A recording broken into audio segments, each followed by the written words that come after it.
Hello and welcome to Vidya Mandir Academy. Today we shall go through the monetary policy of the nation. You people know that the macroeconomic policy what launched by the nation of the world, that two macroeconomic policy, one is your monetary policy, another one is your fiscal policy. Both are synonymous to each other and the monetary policy launched by both central government and the monetary authority of the nation by their joint action, because you know that macroeconomic policy is necessary one for the development of the nation, because a lot of sectors are working in the nation. Financial market, money market, then the market is there, farm is there, industry are there, the pricing system is there. So all these things, that the international trade is there, the monetary policy is necessary for the working in the nation. So what is monetary policy? Monetary policy मैं लिख ले रहा हूँ, देखो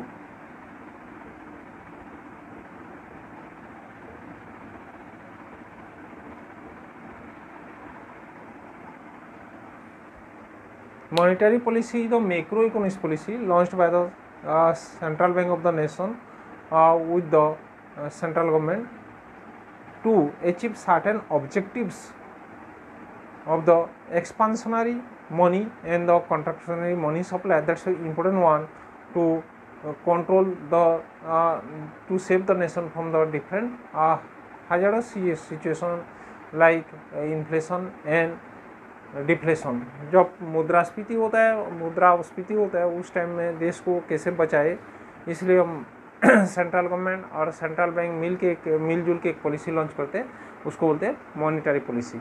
अब monetary policy that's a macro economics policy. ये तो macro economics का एक पॉलिसी है मैक्रो देश को बचाने के लिए, क्योंकि देश में बहुत सारे सेक्टर काम करता है और जैसे उसको ठीक पोजीशन में ठीक से काम कराने के लिए मॉनिटरी पॉलिसी का हमको ज़रूरत है. There is a lot of scope in the monetary policy. Let us see.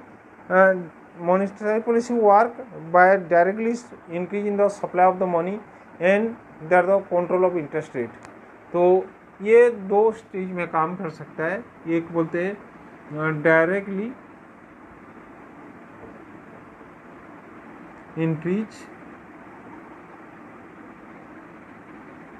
Money supply,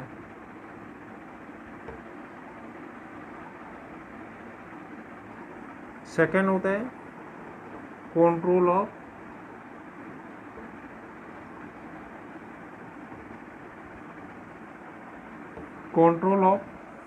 interest rate.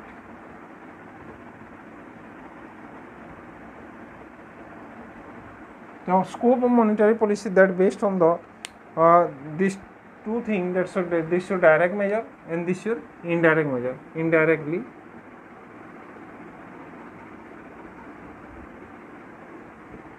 so what's the direct measure? You see the increase in money supply. अगर money supply बढ़ा देते हैं देश में तब क्या होता है, हमारा प्रोडक्शन बढ़ेगा, इन्वेस्टमेंट बढ़ेगा, साथ साथ लोगों का इनकम बढ़ेगा, कंजप्शन पैटर्न में चेंजेस आएगा, कंजप्शन बढ़ेगा. There you see the development of the economy. अगर मनी सप्लाई बढ़ता है, लोगों का लिक्विड कैश अवेलेबल हो जाएगा इकोनॉमी में through the bank, commercial bank. ये पैसा अगर लोगों को इजीली क्रेडिट अवेलेबल हो जाता है, लिक्विड कैश अवेलेबल हो जाता है through the commercial bank, what happen actually there we see that production will increase, investment will increase. Investment बढ़ेगा, इन्वेस्टमेंट के साथ निवेश जो अगर बढ़ेगा तो उत्पादन भी बढ़ेगा.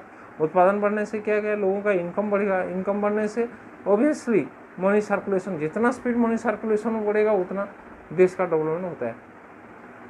Next but ultimately there we see the in the longer period और in the later period that leads to the inflationary situation. उसको कंट्रोल करने के लिए मनी सप्लाई को भी कंट्रोल करना पड़ता है. And that function that's the central bank has the exclusive right to issue notes for the nation. देश के लिए नोट इशू करना सेंट्रल बैंक का एक्सक्लूसिव राइट होता है. भाई वेरियस सिचुएशन में देश को कंट्रोल करना, देश इन्फ्लेशनरी सिचुएशन आ रहा है, डिफ्लेशनरी सिचुएशन आ रहे हैं, तब उसको कंट्रोल करना बहुत ज़रूरी होता है. इसलिए सेंट्रल बैंक क्या करता है, डायरेक्टली इंक्रीज मनी सप्लाई को बढ़ाएगा, तब फिर देश में इकोनॉमिक ग्रोथ ऑब्वियसली अचीव होगा. नेक्स्ट हम देखते हैं indirectly control of the rate of interest. Interest rate बहुत प्रोमिनेंट रोल प्ले करता है देश के डेवलपमेंट के लिए. कमर्शियल बैंक अगर रेट ऑफ इंटरेस्ट को बढ़ाता है तब क्या होता है, लोग बहुत इंटरेस्टेड होते हैं बैंक में। If the people having faith with the bank commercial में, they come forward to deposit their capital in the surplus capital in the bank. लोग आके बैंक में पैसा जमा करेंगे, तो बैंक का जो डिपॉजिट अमाउंट बढ़ता है, तब जो सरप्लस कैपिटल मार्केट में है वो क्या होता है, बैंक को चला जाता है, लोगों का परचेजिंग पावर बैंक को आ जाता है। अगर रेट ऑफ इंटरेस्ट को हम थोड़ा सा कम कर देते हैं, लोग क्या करते हैं, बैंक में पैसा ना रख के अगर निवेश करना चाहते हैं, निवेश करते हैं, बहुत लोगों का इन्वेस्टमेंट बढ़ता है। इन्वेस्टमेंट बढ़ने से क्या होगा भाई, प्रोडक्शन बढ़ेगा देश में, प्रोडक्शन बढ़ने से क्या होगा, ग्रोथ होगा, इकोनॉमिक ग्रोथ होता है, साथ साथ हमारा इनकम भी बढ़ता है। So you see that the control of the interest rate very important one. These the two steps what monetary policy, proper working of monetary policy, ये दो स्टेप को लेके monetary policy ठीक से काम करता है। Increase in money supply, directly increase in money supply, और indirectly control the rate of interest. Rate of interest अगर हम कंट्रोल करेंगे, देश का इकोनॉमिक पोजीशन ठीक हो सकता है, इकोनॉमिक ग्रोथ ठीक हो सकता है, बैलेंस ऑफ पेमेंट पोजीशन ठीक हो सकता है। सारा चीज़ अब जो देख रहे हो, जो हम पढ़े ISLM, दैट उसको हम लेके चलते हैं, डिमांड एंड सप्लाई। एक तो हमारा एक मनी मार्केट का इक्विलिब्रियम, दूसरा होता है गुड्स मार्केट का इक्विलिब्रियम। जो इंटरनेशनल मार्केट में हमारा फॉरेन एक्सचेंज रेट को ठीक करने के लिए हम रेट ऑफ इंटरेस्ट को इधर उधर कर सकते हैं। That's you see that's the thing actually happen in the case of that direct increase in the money supply and indirect control of the rate of interest that play the prominent role for the determination or for the proper application of the monetary policy in the nation. Next we shall discuss the objective of monetary policy. Monetary policy किस objective में base करके रहता है। First,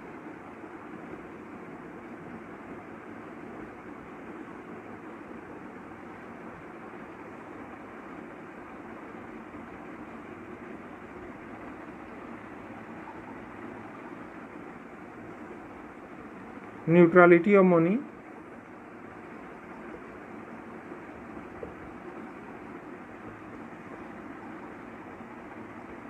second, stability of price level,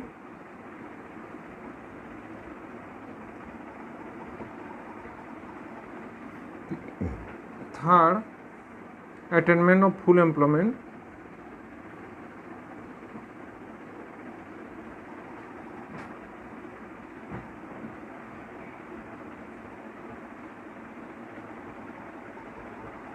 fourth, stability of exchange rate,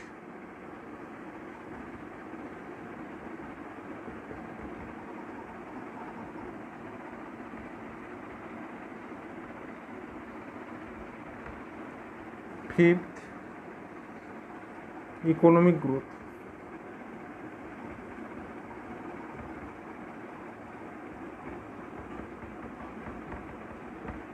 तो monetary policy का बहुत सारे objective होता है बच्चों। देखो क्या क्या ऑब्जेक्टिव हो सकते हैं, लेट अस डिस्कस। हम एक एक करके डिस्कस करते हैं। Money that play the neutral role. Neutral role मतलब क्या होता है, money is playing the passive role, not the active role. मतलब टोटल इकोनॉमी में अगर मनी इंटरफेयर नहीं करेगा, अपना हिसाब से एकदम शांत रहेगा मनी, तो क्या होगा, हमारा इकोनॉमिक सिस्टम ठीक से फंक्शन कर सकता है। So money play the passive role.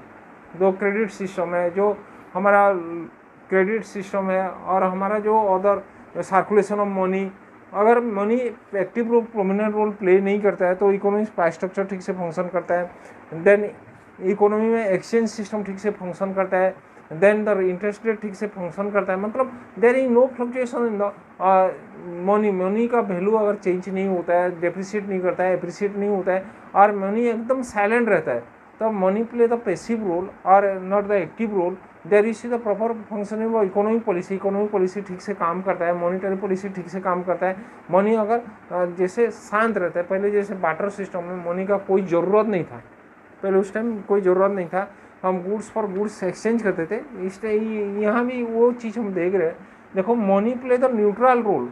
Neutral role मतलब passive role, active role play नहीं करता है, तो फिर ये सिस्टम ठीक से फंक्शन हो सकता है, इकोनॉमिक अचीवमेंट ठीक से हो सकता है। नेक्स्ट होगा स्टेबिलिटी ऑफ प्राइस लेवल। देश में कभी कभार क्या होता है, expansionary monetary policy leads to inflation and contractionary monetary policy leads to deflation, inflation deflation बहुत बुरा हाल क्रिएट करता है देश में। इन्फ्लेशन बहुत ज़्यादा होने से बहुत सारे सेक्शन बहुत सोसाइटी से कितने सेक्शन को लोग इफेक्टेड होते हैं। जैसे हम देख रहे हैं, मान लो इन्फ्लेशन होने से तो देखो कंज्यूमर्स का सबसे बुरा हाल होता है, उसका परचेजिंग पावर, ज़्यादा परचेजिंग पावर चला जाता है प्रोड्यूसर के पास, तो फिर वो लोगों का हाल बहुत ख़राब हो जाता है, फिक्स इनकम अर्निंग का हाल ख़राब हो जाता है। लेकिन कोई सारे लोगों का, प्रोड्यूसर का और जो लोग प्रोडक्शन कर रहे हैं, फार्मर लोगों का बहुत बेनिफिट भी होता है।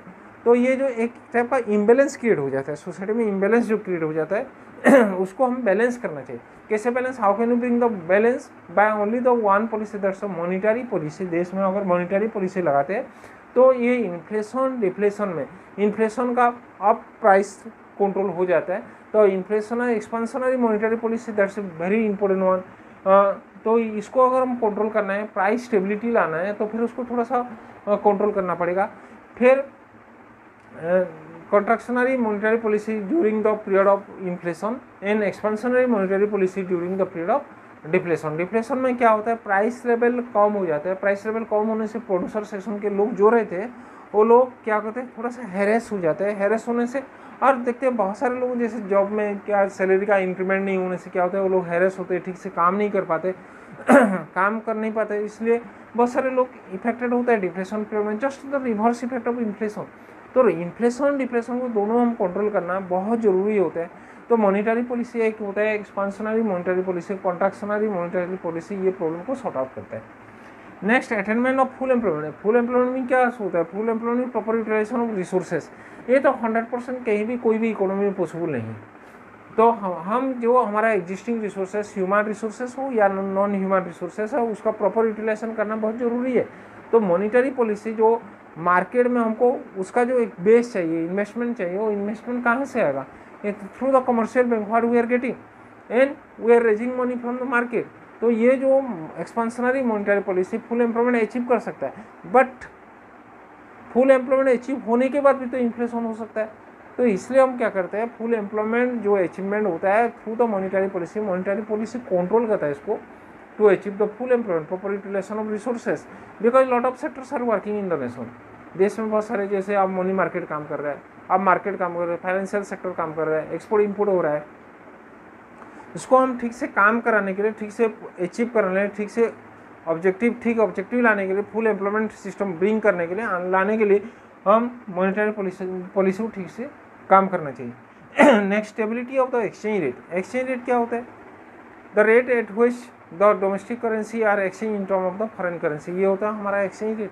एक्सचेंज रेट में हमारा करेंसी क्या कभी डेप्रिशिएट करना पड़ता है, कभी एप्रिशिएट। अगर मान लो हमारा एक्सपोर्ट बढ़ाना है बहुत फॉरेन करेंसी हमको चाहिए, we have to increase the export, so what do we do, must to depreciate the domestic currency and if we increase the export बढ़ाना है डेप्रिशिएट करना पड़ता है, इंपोर्ट बढ़ाना है एप्रिशिएट करना पड़ता है। तो that foreign currency bad with the help of the issue of the money, then the rate, bank rate, that's a very important one to bring the stability in the exchange rate system. Because ये जो है हमारा international relation एक type का establish होता है। Exchange rate अगर control नहीं होता, बैलेंस ऑफ पेमेंट में हमारा सुधार नहीं आएगा। बैलेंस ऑफ पेमेंट कभी क्या होता है, डेफिसिट होता है, कभी सरप्लस होता है। मान लो एक्सपोर्ट अगर जाता होता है और इंपोर्ट कम होता है, then you see that is surplus in the balance of payment. अगर हमारा बैलेंस ऑफ पेमेंट कब डेफिसिट होता है और इंपोर्ट बहुत ज़्यादा करते हैं और एक्सपोर्ट कम करते हैं, that's deficit in the balance of payment. तो ये जो प्रॉब्लम आया बैलेंस ऑफ पेमेंट में, देश का डेवलपमेंट उसी में रुका है। देखो भाई, बैलेंस ऑफ पेमेंट के ऊपर रुका है। बैलेंस ऑफ पेमेंट अगर इम्बैलेंस हो जाता है, देश का इकोनॉमी सिस्टम डिस्टर्ब हो जाता है। बैलेंस ऑफ पेमेंट होता है क्या actually? It is all sorts of relation, financial relation of one nation with the rest of the world in a financial year. ये अब हमारा फेवरेबल बहुत ज़्यादा हो जाएगा तो फिर हमारा डिस्टर्ब होता है, अनफेवरेबल बहुत ज़्यादा होता है फिर इकोनॉमिक सिस्टम में डिस्टर्बेंस लाता है। To bring the balance in the balance of payment, that monetary policy plays a important role to bring the balance of payment equilibrium। तो जो एक्सचेंज रेट को ठीक करता है साथ साथ बैलेंस ऑफ पेमेंट को ठीक करता है monetary policy. Then economic growth. Economic growth मतलब जीडीपी ग्रोथ होना चाहिए, नेशनल इनकम का ग्रोथ होना चाहिए। जीडीपी ग्रोथ किसके ऊपर है भाई? इन्वेस्टमेंट के ऊपर। एक्सपांशनरी मॉनिटरी पॉलिसी, देखो आपका अगर ज़्यादा इशू होता है, कैपिटल लोगों के पास परचेजिंग पावर ज़्यादा होता है, तो क्या करेंगे? The people usually invest their money in the market में अगर पैसा आप इन्वेस्ट करोगे तो आपका इकोनॉमिक ग्रोथ ऑब्वियसली होगा।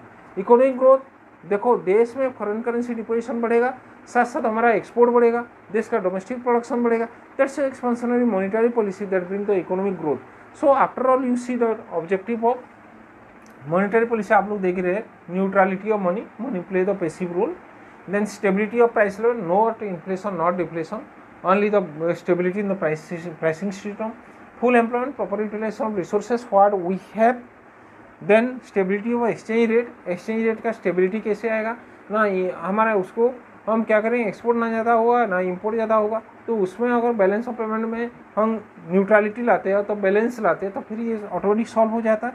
नेक्स्ट इकोनॉमिक ग्रोथ, इंक्रीमेंट और GDP. So these are the objective why I am telling that monetary policy का ये सारा ऑब्जेक्टिव है, neutrality of money, stability of price level, then attainment of the full employment, then the stability of exchange rate and economic growth. Those are the objective, 5 objective of the monetary policy. Then we have to discuss the instrument of the monetary policy. What the instrument the monetary policy used to bring all this system, all the to bring the growth of the economy, economic growth करने के लिए क्या क्या policy लाता है हम देखते हैं, कौन सा इंस्ट्रूमेंट को यूज करते हैं हम देखते हैं। तो ये 2 टाइप का मेजर्स होते हैं। First quantitative credit control,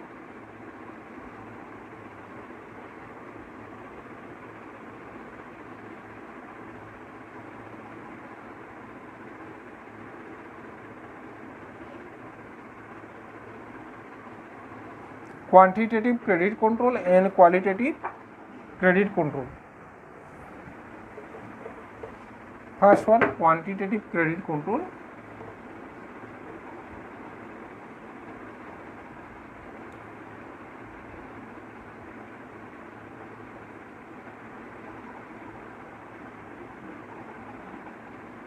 Second one, qualitative credit control.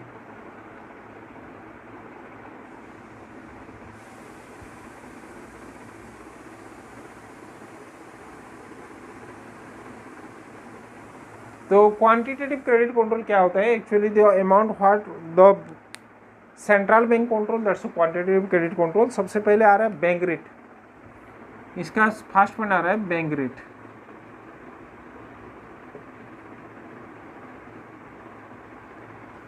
तो बैंक रेट क्या होता है, जैसे बच्चों देखो, अब जब कमर्शियल बैंक से हम लोन लाते हैं, because you are the customers of the commercial bank, जब लोन लाते हैं इंटरेस्ट चार्ज करता है कमर्शियल बैंक, ऐसे कमर्शियल बैंक और लोन लाता है सेंट्रल बैंक से, सेंट्रल बैंक जो इंटरेस्ट चार्ज करता है वो होता है bank rate. So bank rate is the first class rate of discount और first class rate of interest charge by the central bank over the commercial bank during the lending process, ये होता है bank rate.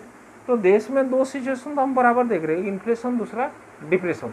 तो inflation में क्या होता है, market में लोगों का बहुत सरप्लस परचेजिंग पावर है, परचेजिंग पावर बहुत ज़्यादा है लोगों के पास, बहुत लिक्विड कैश है, तो क्या करेगा, उसको कैसे एब्जॉर्ब करेगा कमर्शियल बैंक, वो कोशिश करेगा सेंट्रल बैंक। तो उस टाइम अगर बैंक रेट को बढ़ा दिया जाता है, that's increment in the bank rate, then what will happen, the excess cash, excess liquid cash that absorb by the commercial bank. Commercial bank अभी क्या कोशिश करेगा, और उसको तो लोन मिला नहीं सेंट्रल बैंक से, और जो रेट में मिल रहा है वो उसी रेट में ला के लैंडिंग कर पाएगा नहीं, दे पाएगा नहीं, लोनेबल फंड शॉर्टेज हो जाएगा। तब फिर वो क्या करता है, मार्केट से कैसे लोन वो एब्जॉर्ब करेगा, वो कोशिश करेगा to how to raise the loan from the market. और जो लोग अगर बैंक में डिपॉजिट करेंगे, बैंक के रेट ऑफ इंटरेस्ट बढ़ा देता है, the commercial bank increase the rate of interest. So the excess cash, excess जो कैपिटल है, एक्सेस जो मनी है लोगों के पास, परचेजिंग पावर जो है, मार्केट में घूम रहा है जो पैसा, एक्सेस सर्कुलेशन ऑफ मनी अभी क्या आएगा, बैंक के अंदर चला आएगा, तो अभी लोगों का परचेजिंग पावर घटेगा। तो बैंक से एक लोन नहीं मिला, दूसरा जितना भी एक्सेस कैश है बैंक में चला जा रहा है, तो वो क्या है, तो बैंक से तो आपको लोन नहीं मिल रहा चीप रेट ऑफ इंटरेस्ट में, दूसरा आप लोगों के पास जो एक्सेस परचेजिंग पावर बैंक के अंदर चला जा रहा है, तो अभी क्या मार्केट में ऑब्वियसली शॉर्ट होगा, लोगों को परचेजिंग पावर कमेगा। तो while reducing the purchasing power of the people, that what we observe the problem of inflation will be sort out. तो इन्फ्लेशनरी प्रॉब्लम जो है वो सॉर्ट आउट हो जाता है। During the period of deflation क्या होता है, सेंट्रल बैंक रेट को थोड़ा सा कम कर देता है, the central bank reduce the bank rate. Bank rate अगर कम होगा, उसी कम रेट में अगर ये लोग लोन लाते हैं, the commercial bank brings loan at low rate of bank rate, it is easier for them to giving the credit to the people. तो लोगों को क्रेडिट देना ईजी हो जाएगा। तो सेंट्रल बैंक से अभी मनी फ्लो हुआ कि नहीं, मार्केट में मनी फ्लो हुआ। देखो भाई, बैंक रेट बढ़ने से मार्केट में लोन फ्लो कम होते हैं, बैंक रेट घटने से मार्केट में लोन फ्लो ज़्यादा होते हैं। तो बैंक रेट बढ़ाना आपका इन्फ्लेशनरी प्रॉब्लम को सॉर्ट आउट करता है, बैंक रेट घटाना आपका डिफ्लेशनरी प्रॉब्लम को सॉर्ट आउट करता है। सो दो मेजर प्रॉब्लम है देश में, इन्फ्लेशन एंड डिफ्लेशन, प्राइस का जो राइज करना, प्राइस का कम होना, मुद्रास्फीति, मुद्रा अपस्फीति जो बोलते हैं, प्राइस इंक्रीज, प्राइस डिक्रीज, उसको सॉर्ट आउट करने के लिए बैंक रेट एक मतलब देखते हैं सबसे powerful instrument, that's the most powerful instrument that used in the nation to control the inflation and deflation, that's a bank rate. For the commercial is central bank use. Then next one आप this open market operation. Open market operation में क्या होते हैं,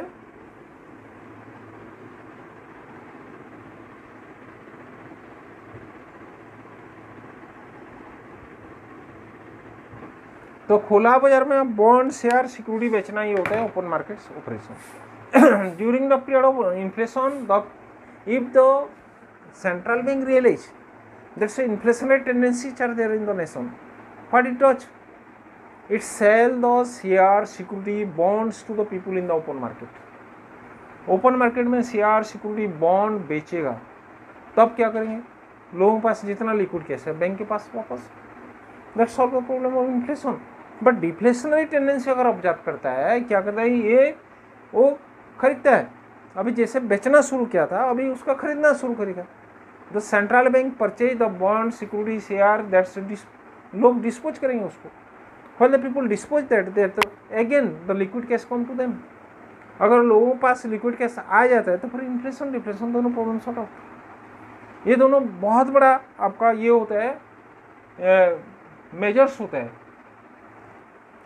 inflation and deflation. और तीसरा जो होता है variable cash reserve ratio, cash reserve ratio. देखो भाई, ये तो सेंट्रल बैंक के ऊपर निर्भर करता है, depend upon the central bank. तो कैश रिजर्व रेशियो क्या होता है, देखो हम जैसे बैंक में अकाउंट खोलने के लिए हमारा कुछ अमाउंट बैंक में रहता है, हमारा अकाउंट में कुछ अमाउंट हमको पूरा मैंडेटरी होता है कुछ रखना, नहीं तो फिर अकाउंट क्लोज हो जाता है।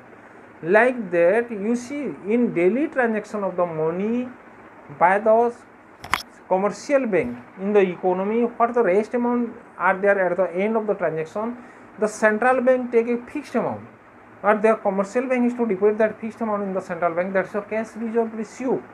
The cash reserve ratio is variable, not constant one. During the period of inflation आपका cash reserve ratio बढ़ेगा, during the period of deflation आपका cash reserve ratio घटेगा। तो cash reserve ratio अगर बढ़ाना है तो कब बढ़ाता है, नहीं इन्फ्लेशनरी पीरियड, जब इन्फ्लेशनरी टेंडेंसी दिखाई देता है देश में, भाई आगे जाके बहुत बड़ा प्राइस हाइक होने वाला है, तब क्या करेगा, ये कैश रिजर्व रेशियो को बढ़ाएगा।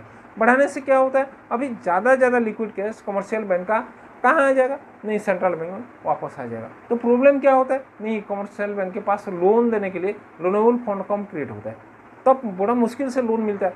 Like that you see that during the period of deflation क्या होता है, कैश रिजर्व रेशियो को कम कर देता है। अभी लिक्विड कैश ज़्यादा अवेलेबल है, किसके पास अवेलेबल है, कमर्शियल बैंक के पास अवेलेबल, इजीली लोन फ्लो हो जाता है लोगों के पास, तो ये प्रॉब्लम सॉल्व होता है। So you see that quantitative credit control में 3 पॉइंट आता है। ये सबसे पहले आता है bank rate, the first class rate of interest charge by the central bank over the commercial bank. Open market operation, the selling and buying of the share, security, bond in the open market. And variable cash reserve ratio, that's okay, CRR, increase in cash reserve ratio or decrease in cash reserve ratio, that sort out the problem of the, that you see the sort out the problem of the nation by the quantitative credit control. Then हम आते हैं qualitative credit control। तो इसमें क्या होता है, margin requirement, fixation of margin requirement.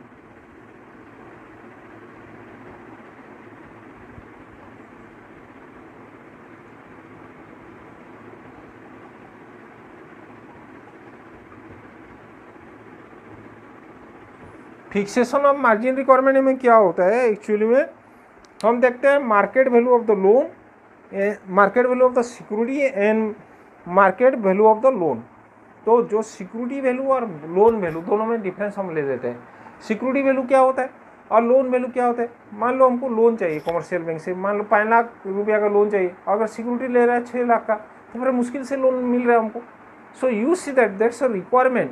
What the amount we required, जो loan amount sanction हो रहा है और हमारा सिक्योरिटी, दोनों में जो डिफरेंस आ रहा है, देखो भाई इन्फ्लेशन टाइम में हमको ज़्यादा बैंक सिक्योरिटी मांगता है और डिफ्लेशन टाइम में हमारा सिक्योरिटी कम कर देता है। तो दोनों में अगर सिक्योरिटी ज़्यादा करता है तो लोन कम फ्लो होता है, अगर सिक्योरिटी अगर कम कर देता है लोन ज़्यादा फ्लो होता है।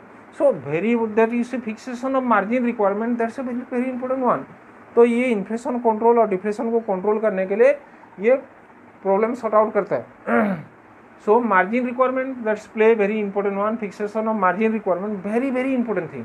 ये मार्जिन रिक्वायरमेंट घटाना बढ़ाना, तो ये according to the market situation inflation और डिफ्लेशन टाइम में ये प्रॉब्लम को सॉर्ट आउट करता है। नेक्स्ट हम देखते हैं regulation of the consumer credit. Next point,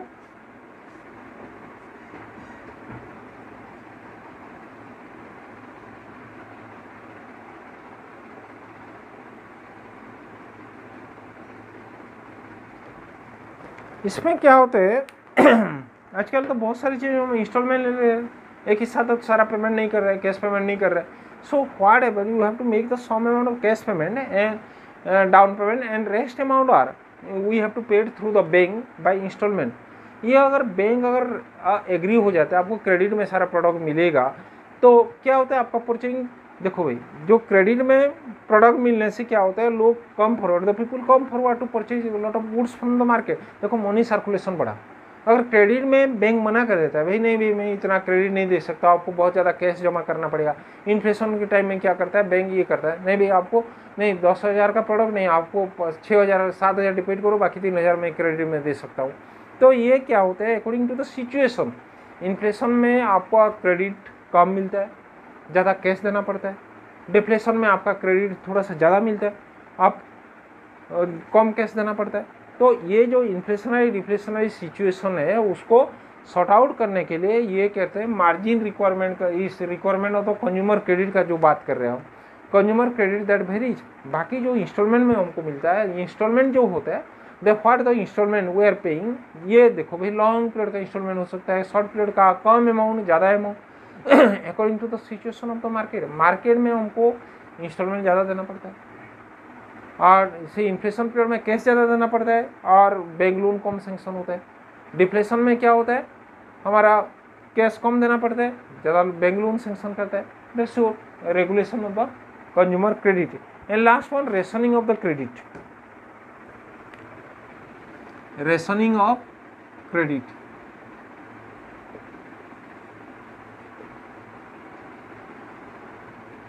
ये तो डायरेक्ट कंट्रोल होता है सेंट्रल बैंक का ओवर द कमर्शियल बैंक। नहीं भाई कितना क्रेडिट दे according to requirement of the market, अब कितना क्रेडिट दे, कौन सा एरिया में क्रेडिट दे, ये एक टाइप का सिलेक्टिव क्रेडिट हो गया, रेशनिंग क्रेडिट। सो रेशनिंग मीन्स तो फिक्स्ड अमाउंट एक तो फिक्स कर देते हैं भाई आप इतना अमाउंट क्रेडिट दे सकते हैं, उससे ज़्यादा नहीं दे सकते, तो that's a fixed amount according to requirement of the market, according to requirement of the nation, that's a fixed amount of credit that's given by the central bank, that's a rationing given by the commercial bank through the by the order of the central bank, that's a rationing of the credit. तो overall हम देखेंगे qualitative credit creation, that's the fixation of margin requirement, then the regulation of the consumer credit and rationing of the credit. ये जो instrument होता है उसको use करके जो मॉनिटरी पॉलिसी को सक्सेस बनाता है, कौन सक्सेस बनाता है? Central bank make the monetary policy success by using the all the monetary instrument जो क्रेडिट इंस्ट्रूमेंट होता है उसको लेके मॉनिटरी पॉलिसी को सक्सेस बनाता है। तो बच्चा आप सुन रहे हो, देखो जो हम देखते हैं monetary policy after all that based on having certain objective, और उसके सक्सेस करने में मनी सप्लाई और रेट ऑफ इंटरेस्ट को आपको कंट्रोल करना पड़ता है, सर्टेन ऑब्जेक्टिव अचीव करना पड़ता है, और उसको अचीव करने के लिए मॉनिटरी इंस्ट्रूमेंट यूज होता है। Yes, so you people understand this one. तो नेक्स्ट वीडियो में हम फिस्कल पॉलिसी के बारे में डिस्कस करेंगे।